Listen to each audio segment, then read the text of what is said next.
Hey everybody, Paul Vaillancourt here, back with day 9 of the 30 Pitches in 30 Days project. Today's project is a supernatural action comedy, sort of in the vein of like a supernatural Men in Black is kind of the vibe that I'm going for here. It doesn't really have a great title, so I'll just call it The Cop and the Wizard. That kind of tells you what it's all about. Here we go. It starts like this. We see Nick, a veteran cop, a veteran detective, in a graveyard, standing over a grave, talking to the grave, apologizing, sort of still kind of to his partner who passed away a couple of years ago. But they were best friends, and so this is like his outlet, is to talk to this guy, or at least his grave.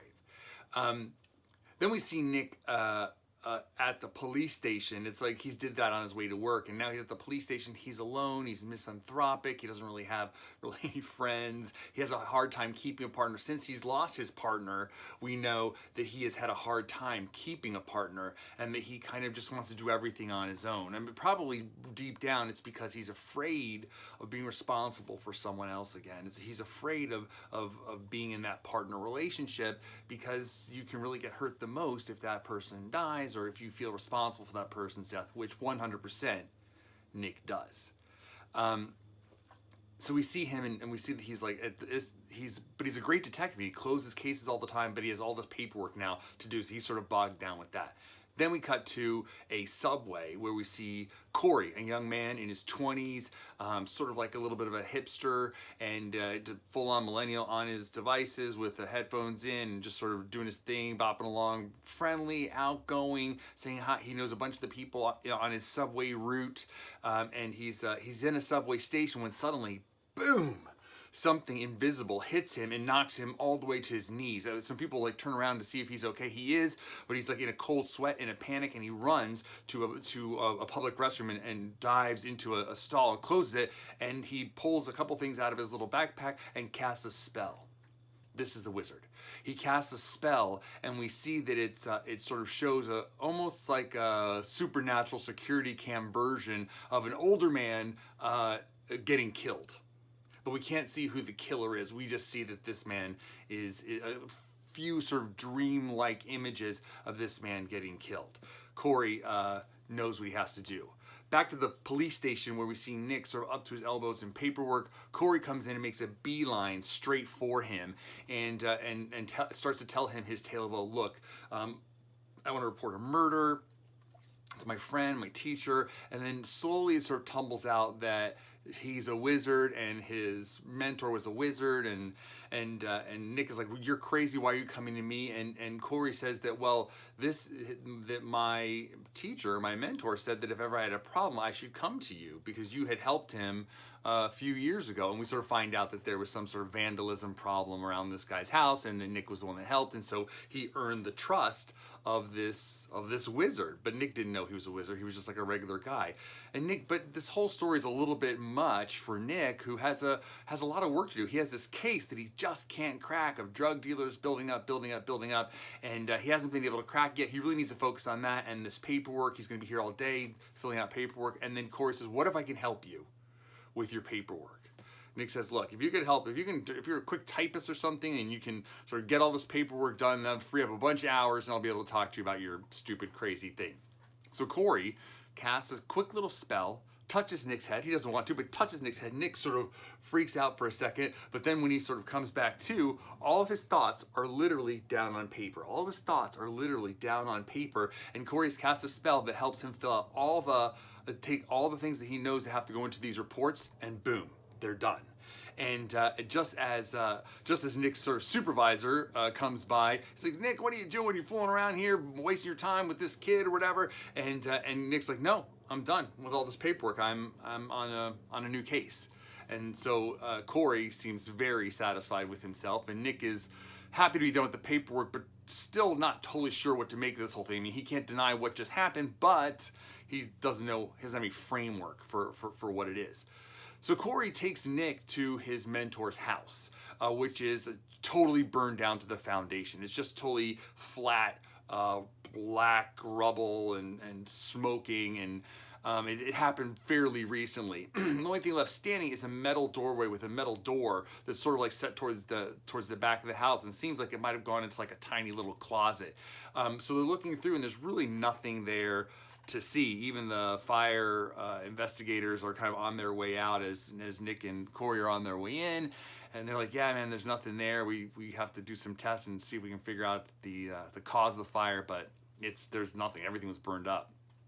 So when those guys are gone, Corey tells Nick, look, there's one more place we should look, and Nick doesn't know what it is, and Corey grabs the doorknob on this metal door that is still standing and slides it across the door, and now opens the door the opposite way, and it opens into his mentor's workshop, which is clearly in some sort of pocket dimension or another realm or whatever. And they close the door behind him, and it's really big, and it's got all of these different wizardy things in it, all the things that one would need to do some pretty serious magic. And also it has the dead body of the wizard there.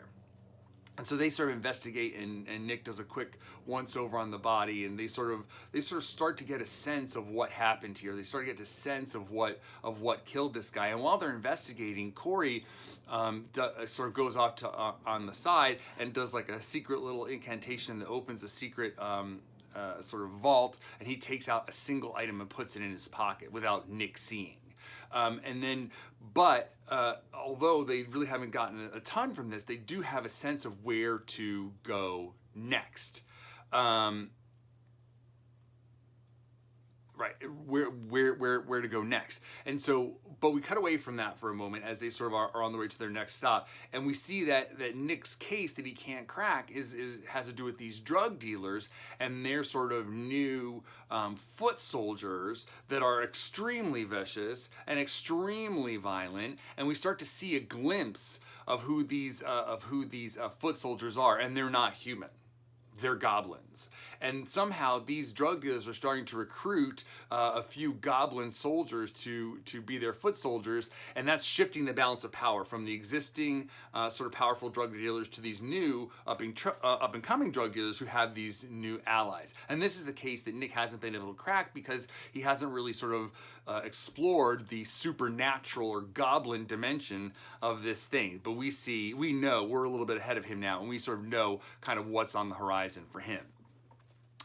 As we break into Act 2, or as we sort of get deeper into Act 2, we see Nick and Corey tracking down clue after clue of this investigation, trying to figure out who the murderer was. And as they move from one clue to the next, sharing different things that they found in the workshop, it is really sort of a tour of the underground, parallel, supernatural New York City that Nick thinks he knows so well. Every place they go, Nick believes that he knows kind of what that looks like, or what this part of New York holds. And then Corey pulls back the veil, and we see something new. Now, where Corey, for example, we go to a deli that is sort of caters to werewolves, and then also a club, a goth club, where all the super gorgeous people are human, and the one schlubby sort of barback and sort of waiter is really the vampire. He's the only real vampire in the whole operation. But they're sort of going through all the supernatural twists and turns of this parallel secret New York City. And while Corey's knowledge of that gets them from place to place, it's really Nick's detective skills, or what he knows about solving crimes, that really gets them the clues that move them forward. So it's a really nice synergy. Although they wouldn't admit that, it is a really nice synergy between the two of them, and they sort of are making progress. They're closing in on the murderer. What they find out eventually at the midpoint is that the murderer is another student of the mentor, sort of not a classmate of Corey's because they're all individual, but another person who was being mentored by Corey's mentor. And they come face to face with him. And in that moment, they find out, oh my gosh, here's what's happening, is that he is teaming up with these drug dealers to sort of get money and resources and blood and energy, and he's bringing these goblins in sort of piecemeal, 1, 2, 3. But if he gets the right piece of the puzzle, he'll be able to open a giant portal and bring through an entire goblin army and basically take things over. Now, the drug dealers don't know that. They're sort of pawns in this whole thing. But But when they find this out, they're like, oh my God, Nick and Corey are, oh my gosh. But what he needs is this sort of secret little item or this device that the mentor had that we know now is what Corey took from the workshop. And being in such close proximity, the rogue wizard can sense it. And he wants it. And he sends the goblins that he has with him after Nick and Corey. And they're fighting for their lives, and they really are sort of being overwhelmed, being pushed back, and then they eventually escape by jumping into the Hudson River. The goblins don't like water, and magic is sort of diffused by the running water, so they manage to escape in a very disgusting way. As they pull themselves up onto the shore, Nick is furious. He can't believe that Corey brought the most important piece of the whole puzzle. A, that he didn't tell him about it, and B, that he brought it with him. That's ridiculous. That's why do you think we have those boxes in banks called safe deposit boxes? Why do we think we have those? We store it off-site away from us to give us leverage even if we get into a tricky situation. But Corey doesn't know that. He's just, a young wizard trying to figure things out. And so Nick is furious about it. He demands to see it. He inspects it, so and so. But they need a place to change and sort of get themselves together. So they go to Nick's place. It is a sad place. It's just a bachelor's place, a bachelor cop's place. It's very minimal, very sparse, and kind of sad. It's a guy that's really struggling, really trying to find his way back from this terrible situation where his partner got killed and he feels responsible for it. And that's all kind of reflected in this sad place.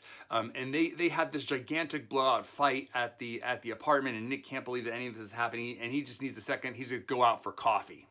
And so he leaves. And while he's gone, Corey's like sort of cleaning up, and he goes to look at the item, and it's gone. And he knows that Nick has it. And yeah, Nick does have it. He feels like, well, if we're gonna safeguard, I'll safeguard it. I know what's best. And so he's walking through the park, heading to his nearby favorite coffee place, and a couple of goblins jump out of the forest. Now, they thought they were safe because Nick is sort of new on the scene, and this wizard wouldn't know where they are, where they're going, but he's figured it out. He's triangulated on this item now that he knows where it is, and these goblins come out and they attack Nick, and he is literally running and fighting for his life in these little woods, this little park, and they're just about to overcome him, just about to kill him when Corey shows up and he destroys one of the goblins, but the other one gets away with the item. Now it's time for Corey to turn the tables and say, what were you thinking? And they have another big blowout fight where they're each trying to say that they're doing the best thing, and they're each coming from a good place, but they're not really totally getting it together. Now Corey says they have to go to his place. And so they do. They go to his small, tiny little apartment, but as they walk in, it's much bigger on the inside, and it's very Corey. It's very upbeat, it's very friendly. It's clean. He's got like computers and devices all over the place. And by using computers and apps and sort of modern wizardry technology, he's able to figure out the ley lines and the sort of the cycles of the planets of when and where this ritual is going to take place, where they're going to open the gate to bring through this goblin army, and it's going to be in Times Square. That's where the most human energy is. It crosses certain ley lines that they're interested in. It's sort of the crossroads of the worlds in a lot of ways, and that's where it's going to be. And the bad news is it's going to be tonight. It's really close. Now, magic is all about timing, like when all of those sort of forces align, when you can do it. So this guy's going to have to do it tonight, or he's going to have to wait. That's the good thing, is that he's under pressure too. He's going to have to wait a couple of years until things sort of realign. So he's really under pressure to do it tonight. And so they head off to Times Square. And when they get there, they see this giant array of, it's just the mass of humanity that is Times Square. And in the center is this wizard. And around him are different sort of characters and creatures and stuff that usually take pictures with tourists. But as he begins his ritual, they throw off their costumes, and we see that it's all goblins, and they start to push the people back, and people are sort of like, they're caught between their curiosity pulling them forward and their terror of seeing what's happening pulling them back. And it's just like this sort of mass, this throbbing mass of humanity around, and that energy is great for this ritual, and it builds and it builds, and all the electronic billboards around are showing what's happening. So the energy, the human energy, the fright and the curiosity and all the other things happening are building and building. That's great for this thing. And as this as the ritual builds,